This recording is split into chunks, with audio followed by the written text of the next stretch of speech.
Bienvenue à toutes et à tous dans le monde d'Otada, je suis Loïc et aujourd'hui on se retrouve pour l'épisode 6 des Lecturomania. Donc c'est des bilans lecture soit mensuels soit bimensuels, ça dépend. Bon, en mois de juillet ça sera donc bimensuel. Le bilan où je vous parle de plusieurs titres que j'ai lus, que j'ai appréciés ou non. Ça va dépendre, des titres que j'ai achetés, des titres que j'ai empruntés, des titres qu'on m'a prêtés. Cette semaine, beaucoup de titres, je vais essayer d'aller assez vite parce que j'ai lu pas mal de choses assez intéressantes, donc je vais vous en parler. En tout cas générique et c'est parti. Donc cette semaine, on va avoir du grand format de chez Kiyun, du manga français, du mainstream, de la collection XS de Nueve, des nouvelles séries et des découvertes. En tout cas, c'est parti pour la première lecture qui du coup est un manga français, vous l'aurez vu. N'hésitez pas à regarder dans le chapitrage, hein, je mets le titre des mangas que je vais présenter. En tout cas, ce premier titre, c'est Banana Soul, le premier tome de Michael Sans-la-Ville, qui était l'auteur, je crois, ou le dessinateur, je crois que c'est plutôt l'auteur-dessinateur de Last Man, qui était sur la semaine en trio avec deux autres auteurs. Et là, il a l'air d'être solo. Ça raconte l'histoire de Elena, donc ce personnage-là, qui va tomber plus ou moins dans le monde de la Sioule, qui est une espèce de sport ultra dangereux où les règles n'existent pas. Au niveau du dessin, on est sur un dessin qui se rapproche très clairement de ce qu'a fait Last Man. On est sur un tome à plus de 12 euros. Une édition assez qualitative de chez Glénat. On est entre la BD et le manga. Alors honnêtement, en termes de dessin, de propos et de format, etc., on est pour moi sur de la BD de poche. Donc on est sur cette espèce de nouvelle vague de BD slash manga qu'on peut trouver un peu en ce moment. C'était pas mal. Ça sera une trilogie, donc il y aura 3 tomes. Maintenant, ce tome 1, je trouve, fait vraiment introduction à la trilogie et pas vraiment première partie de la trilogie. Ça fait intro, donc la deuxième, vu ce qui se passe dans ce tome-là, ça risque d'être toute une phase d'entraînement, de remise en question, etc. Et le 3, ça risque d'être soit le tournoi, soit le match, on verra comment ça sera acté. En tout cas, l'histoire risque d'être assez courte, c'est assez vif dans le dessin. Le scénar est plutôt simple mais plutôt cool, les relations entre les personnages sont sympas. Voilà, si vous voulez découvrir un petit bouquin qui va assez vite et qui fait le taf et que vous avez les moyens, n'hésitez surtout pas à lire Banana Soul.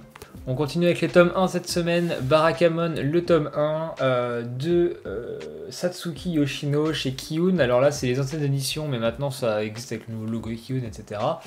C'est l'histoire d'un calligraphe qui est trop classique, trop formel dans son métier, qui va être envoyé donc à la campagne pour essayer de devenir un meilleur calligraphe que ce qu'il est, et qui va rencontrer donc cette petite jeune fille ainsi que d'autres personnages qui sont juste là. Entre autres, c'est un manga à l'allure de Yotsuba, de tous ces mangas un peu humoristiques qu'on peut trouver sur le marché. Ce tome 1 est un peu spécial en termes de dessin parce qu'on sent que c'est le début. Voilà, je vous montre une petite planche pour vous faire une idée. Donc j'ouvre pas trop parce que le livre est assez vieux comme c'est un emprunt médiathèque. Le dessin donc est assez particulier dans ce tome 1. On sent que c'est le début du manga, mais en tout cas dès le tome 2 le dessin commence déjà à être mieux et les blagues de ce tome 1 font pas trop mouche. En même temps c'est un tome qui est, je pense, là pour introduire, ce que contrairement à Yotsuba et compagnie, là il y a un fil rouge, il y a une espèce de petit scénario. Assez léger, mais il y en a un, c'est à noter. On va suivre comme ça des petites scènes de la vie quotidienne de ce calligraphe qui s'appelle Sheishu Anda, voilà, c'est marqué derrière. Et l'humour est assez cool au début, ensuite il y a une grosse période sans, et là j'ai commencé à lire le tome 2 et je peux vous dire que l'humour revient dès le tome 2. Donc à voir sur la durée comment ça se passe. En tout cas pour le moment, je préfère les emprunter et on verra si, comme Yotsuba, parce que Yotsuba je les avais empruntés aussi et finalement je veux les acheter. Là, je suis en train de les acheter en ce moment parce que en fait j'ai envie de les avoir, c'est trop bien Yotsuba. Donc à voir si Barakamon sera à la hauteur dans mes lectures, mais en tout cas pour le moment c'est une lecture qui fait très été et très estivale. Ça sent bon la campagne, ça sent bon les bons sentiments, l'humour et tout, donc pourquoi pas une lecture pour cet été si vous pouvez vous le procurer, allez-y. On reste dans les emprunts médiathèques. Blue Flag, donc j'ai terminé, là c'est le tome 6 que je vous montre ici, mais j'ai fini le manga, donc toujours cette espèce de quatuor amoureux, enfin trio amoureux, qui est devenu très vite un quatuor et qui là prend une autre tournure, en tout cas sur cette deuxième partie du manga, donc du tome 5 au tome 8. J'avais lu pas mal de personnes qui s'étaient plaints de la fin. Je trouve que la fin était finalement assez bien, un peu à l'image du manga. tout tourne autour de quel choix on va faire en fait. Tout n'est qu'une histoire de choix, c'est ce que le héros dit à la fin, je vous spoilerai pas aucun élément de l'intrigue, mais je pense que c'est une très belle romance, enfin un très bon bouquin de romance, alors que c'est pas vraiment de la romance vu qu'il n'y a pas spécialement de romance qui se crée à proprement parler, enfin vous verrez. Mais c'est un très bon shonen romantique avec plein d'humour. J'aime beaucoup le dessin, je trouve que l'humour de l'auteur est très très très très bon. Les petits dessins un peu mignonnets dans tous les sens marchent bien.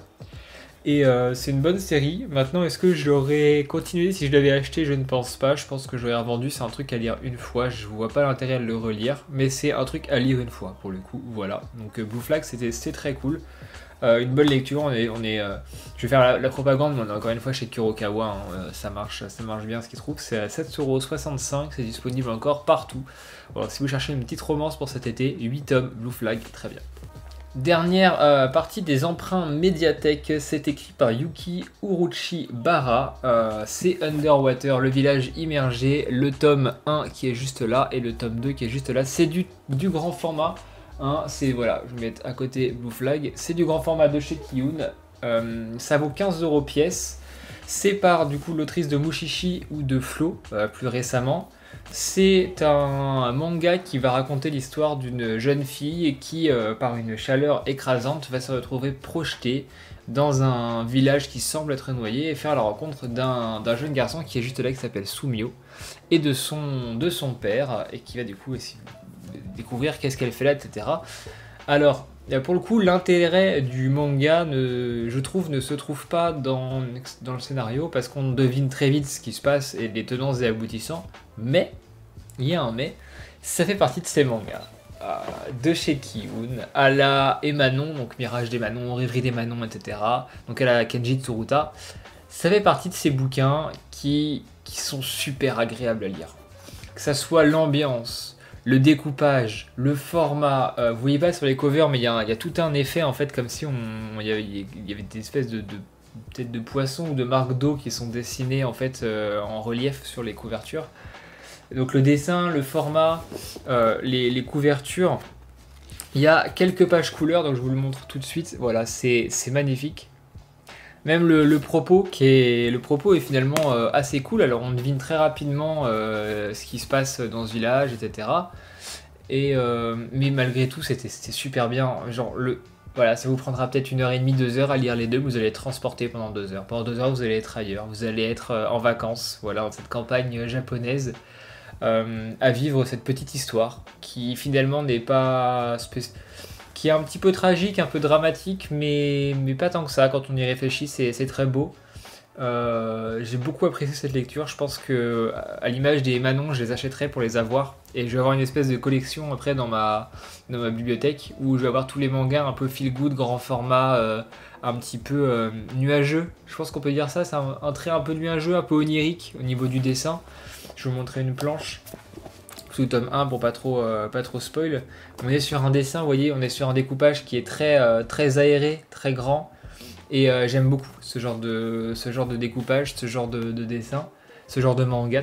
Si vous en avez d'autres à me conseiller dans la même veine que ça, je sais qu'il y a l'île entre deux mondes qui m'avait été conseillé, je crois, une fois. Mais si vous en avez d'autres, n'hésitez surtout pas. Moi, c'est vraiment un régal. Je pense que c'est un des genres que je kiffe le plus. Ce genre très reposant. En petit format, il y a des Yokohama qui font très bien le taf aussi. En tout cas, n'hésitez pas à m'en conseiller d'autres. Mais ça, pour le coup, si vous avez les moyens de le lire ou même de les acheter, c'est encore disponible chez Kiyun dans la collection de Latitude, donc les mêmes que les Manon. Allez-y, parce que ça, c'est très très cool. Franchement, très très sympa. Qui dit été dit One Piece. Alors là, il y a 2 tomes, mais j'en ai 5-6 autres à lire. En tout cas, j'ai lu ces 2 tomes-là, donc c'est le tome 92 et le tome 93. Donc on est juste après le début de l'arc Wano. L'arc Wano commence au tome 90 ou fin 90 et début 91. Donc là, on est au début. Les pièces commencent à se mettre en place. Mais je vais pousser un coup de gueule par rapport à One Piece, c'est qu'en fait, je suis pas à jour dans le manga. Il m'en manque 3-4 pour avoir tout lu, tout être à jour, et pourtant je sais tout ce qui se passe. Les réseaux sociaux m'ont complètement... On va pas se mentir, si je devais être vulgaire, les réseaux sociaux m'ont complètement baisé mon expérience de One Piece, que ce soit YouTube, Twitter, que ce soit. Et pourtant, je masque les mots, mais c'est impossible de pas se faire spoil. Et en fait, à cause de ça, cette lecture de ces 2 tomes, elle m'a paru très très longue. Parce qu'on est, pour ceux qui lisent One Piece, vous allez sûrement comprendre, Eiichiro Oda aime bien quand il met un arc de One Piece, découper son arc en 2. La moitié de l'arc va être la découverte de l'île, de ses habitants, des mœurs, de pourquoi est-ce que ça va pas. Souvent, c'est les habitants qui sont... Enfin, c'est de l'esclavagisme, hein, concrètement. C'est à peu près ça à chaque fois sur les arcs de One Piece. Puis, il y a la rencontre avec le méchant. Il passe dans une autre île, à un château, ou ce que vous voulez. Et il y a les combats contre les lieutenants, puis le combat final contre le boss. Donc là, ça va être, je pense, Kaido, à Onigashima. Et en fait... vu que je sais ce qui se passe plus ou moins au Onigashima à cause de toutes les images spoilers, ces tomes-là, donc les tomes d'introduction au monde où on se balade, où on découvre un petit peu les personnages du pays, qu'est-ce qui va se passer dans ces tomes, etc. Tous ces tomes-là, ils sont ultra longués et c'est je vais pas dire que c'est un enfer à lire, parce que c'est toujours très très cool de lire One Piece et de retrouver l'équipage d'Imugiwara, mais ça paraît super long parce qu'on sait ce qui arrive après, on sait que ça va être cool, et là franchement se taper 5 tomes de mise en contexte d'un truc qu'on connaît déjà parce qu'on s'est fait spoiler en tous les sens, c'est un peu chiant, et surtout que Oda, vous savez, dans les mangas d'habitude, quand il y a des bulles de dialogue, des fois il y a des tout petits textes en bas des bulles qui font les textes humoristiques ou des informations qui sont un peu inutiles mais qui sont là pour appuyer les propos, etc. Oda, lui, a la fâcheuse tendance à les mettre tous en fait dans le... Vous voyez, toutes les bulles, il n'y a pas de petits textes en fait. Toutes les bulles d'Oda, c'est comprendre ces petits textes-là, ce qui fait qu'en fait, vous allez tout lire, même ce qui n'est pas important, ce qui prend aussi beaucoup de temps à lire, et ce qui fait que c'est très condensé, c'est très... on ressort d'un tome de One Piece, on n'a pas envie d'en lire un deuxième, hein, à part dans justement les deuxièmes parties d'arc. Mais en tout cas, dans ces parties-là, c'est un peu chiant. Du coup, j'ai hâte d'arriver enfin à Onigashima. J'y suis bientôt, il me reste quelques tomes. Et après, je serai à jour sur l'apparition française.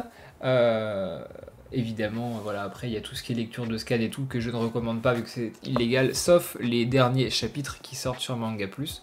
En tout cas, l'arc Wano commence plutôt bien. J'aime bien cette ambiance de samouraï, je trouve ça assez cool, même de retrouver certains personnages. On retrouve Kid, on retrouve Law, etc. Donc c'est assez cool. Bref, c'est la lecture de l'été, c'est One Piece. Avant de passer aux 2 tomes 1, on va parler de la collection XS de Nueve Graphics. J'en ai lu 2 là ces 2 dernières semaines. J'ai acheté donc la suite de Copelion, le tome 2, Copelion. Comme les personnages ont l'air de le prononcer comme ça dans le manga parce qu'elles le prononcent à l'anglaise et elles le féminisent. Donc je pense que c'est Copelion, un truc comme ça. On est sur une histoire de Tomonori Inoue, donc l'auteur de Cordian Cigarette, que je vous ai déjà recommandé sur cette chaîne. J'avais acheté le tome 1 pour soutenir l'initiative de Nueve XS. Ce tome 2 est à l'image du tome 1, c'est-à-dire que si je ne savais pas que la série était longue, c'est-à-dire que vu que je sais que c'est une série qui va être longue, je me doute qu'il va y avoir des retournements de situation, qu'il va y avoir des twists, qu'on nous cache des choses et que beaucoup de choses vont être amenées à changer durant le manga. Si je ne savais pas ça, je pense que je n'achèterais pas la suite après ce tome 2 parce que c'est finalement comme le tome 1, on n'apprend pas spécialement grand chose. Il y a un petit peu d'action, c'est cool, c'est assez pulp, mais on voit pas où ça va et je comprends pas. Personnellement, je comprends au tome 2, si je savais pas qu'il y avait 26 tomes, je comprendrais pas trop l'intérêt de sortir ce genre de titre. Maintenant, je me doute que tout n'est pas rose et qu'on aura beaucoup de choses à la suite. Et par contre, ce mois-ci est sorti donc Marduk Scramble, tome 1, un récit de SF où on va suivre cette personnage qui s'appelle Balu, qui était une prostituée concrètement, qui va être laissée pour morte, donc elle va se faire trancher la gorge et brûler vive par son ancien Mac. On ne sait pas pourquoi, il y a peut-être quelque chose derrière tout ça, et elle va être, je vais dire ramenée à la vie, mais elle va être soignée sous forme un petit peu cyborg. On va dire ça comme ça, un peu cyberpunk. En gros, elle va se refaire greffer une peau électronique par-dessus, vu toute la peau qui a brûlé forcément. Et elle va voir ça. Alors, il y a une petite souris qui est juste là, qui s'appelle, je crois qu'il s'appelle Coq-œuf ou œuf-coq. Œuf-coq, il s'appelle. Voilà, il est là, c'est œuf-coq, qui va donc l'assister et qui est un petit peu la matérialisation de sa nouvelle peau / armure. Et donc, elle va décider de s'associer à un médecin pour essayer de retrouver la personne qui a voulu la tuer, découvrir pourquoi, etc., évoluer dans ce monde. J'ai trouvé ça super cool. Voilà. J'ai pas d'autres trucs à dire, je trouvais ça super cool. Je sais que ça va être une série courte en 4 ou 5 tomes. J'ai très hâte d'avoir la suite. Les dessins sont sublimes et on a de très belles doubles planches. Par exemple là, voilà, même ça c'est pas une double planche, mais on a des très belles planches. Vous voyez juste là. On a un très bon dessin, on a une histoire qui va être très cool. C'est du cyberpunk qui tend alors plus vers le seinen que vers le shonen. J'avais eu peur qu'avec Huffcock, etc., on tourne vers un truc un petit peu plus enfantin, c'est pas le cas. Donc j'ai vraiment très hâte d'avoir la suite, et ce qui me permet de faire la petite bascule sur cette édition OEV Graphics que je trouve tout simplement excellente. On est à 3,95€ le tome, et je vais vous montrer avec un One Piece à côté. Les tomes sont hop, voilà, légèrement plus grands qu'un One Piece, donc on est sur des tomes qui font le format d'un 7,45 à peu près sur d'autres éditeurs, qui là est à 3,95. Le fait de ne pas avoir de jaquette, et en fait on a donc à l'intérieur, ça c'est ce qu'il y aurait eu sur les couvertures carton, vous voyez à l'extérieur, on a ça en fait à l'intérieur, et franchement je trouve ça trop bien. C'est petit, c'est compact, ça se tient bien, c'est pas cher, c'est de qualité, donc je dis chapeau à Noévé pour cette édition XS, et j'espère qu'il y en aura d'autres et que vous allez en acheter, parce que il faut que ça continue, ce genre d'initiative, c'est très bien pour le marché du manga. Dernier tome cette semaine, ce sera les petites promeneuses, enfin les promeneuses de l'Apocalypse tome 1, un manga de vagabondage, on peut dire. On va suivre donc Yoko et Airi, qui sont les deux personnages qui sont là. Yoko qui est là, Airi qui est là. Bon, Yoko, on sait pas trop si elle est humaine ou cyborg, elle s'appelle Yoko, tout ça. Ça vous rappellera peut-être un manga des années 90 que j'aime beaucoup, qui est juste derrière, à peu près là. Je pense que c'est une référence, hein, voilà. Elles vont se déplacer dans un Japon abandonné, post-apocalyptique, sur leur petite moto, et on va suivre un petit peu à l'image d'un terrarium récemment chez Glénat. 4 ou 5 histoires un petit peu distinctes, donc à plusieurs moments d'un mois en fait, où elles vont donc rencontrer des personnes, ou avoir une réflexion sur le monde qui les entoure, etc. Et ça va être donc ces chapitres qui vont être assez découpés. J'ai trouvé ça très cool, c'est reposant, on aime bien, ça sent bon l'été encore une fois. Voilà, hop, je vous montre le genre de planche. On est sur un manga très contemplatif. Les héroïnes ont un physique et un chara-design qui est très classique finalement, mais les décors sont très beaux. Et franchement, si on passe outre le côté un peu classique des héroïnes, je trouve que les décors sont très bien. Et d'ailleurs, ce qui est assez marrant, alors je vais pas trop vous spoiler, mais il y a des trucs un peu science-fiction dans le délire qui sont plutôt cool. Voilà, vous le verrez en lisant. Il y a pas mal de choses assez cool dans ce tome, mais je vous montre encore une petite photo des décors, voilà, c'est assez beau. C'est une lecture qui est très reposante, c'est 7,45€ ou 65€, je sais plus, chez Doki Doki. Je sais pas combien il y aura de tomes, je crois que c'est en cours avec 3 ou 4 tomes au Japon. Et ça me fait penser un petit peu à, dans une moindre mesure, hein, évidemment, ça me fait un peu penser à un Yokohama quand elle déambule en fait dans le Japon, où c'est un terrarium, Yokohama, on est un petit peu dans cette veine-là de trucs un peu reposants, d'été, un petit peu chill, comme on apprécie. Et ça, pour le coup, je le conseille à tout le monde, tout âge. C'est très sympa. Il y a un chapitre qui est très cool, je crois que c'est le deuxième, qui moi m'a fait un petit truc. Voilà, je le dis, on s'y attend, mais même en s'y attendant, ça fait toujours quelque chose de revoir ça. Surtout qu'il y a un truc qui est inversé de ce qu'on a l'habitude de voir dans la SF, et du coup je trouve ça assez cool. Bref, c'est le chapitre 2 je crois. En tout cas, recommandation. Merci à tous d'avoir regardé cette vidéo, vous l'aurez vu, la plupart des tomes ont été recommandés, il y a eu un léger coup de gueule sur One Piece, mais c'est pas sur la série en tant que telle, c'est plus sur la communauté qui va autour, hein. Je trouve que, en tout cas, sur les réseaux, la communauté, je pense, assez jeune qui lit ce genre de manga, pense pas spécialement aux autres. Donc après c'est à moi de rattraper très vite la parution pour éviter de me faire spoiler, mais à un moment donné je me dis, ceux qui commencent le manga à l'heure actuelle, ils savent déjà tout ce qui va se passer, ils peuvent pas le découvrir, et c'est con parce que c'est un manga sur la piraterie qu'elle a pour mettre en avant la découverte, l'ode à l'aventure, et on ne découvre rien. Donc c'est un petit peu, voilà, je sais pas trop, bref. En tout cas, des très bonnes lectures, n'hésitez pas à parler de vos lectures à vous en commentaire comme d'habitude, on se retrouve très vite pour, je crois que les prochaines semaines, ça va être une analyse sur un manga. Et ensuite, une pause, je pense, pour les vacances. En tout cas, merci à tous d'être toujours aussi nombreux. On a passé les 400 abonnés. Merci, je vous kiffe. Et à la prochaine. Ciao.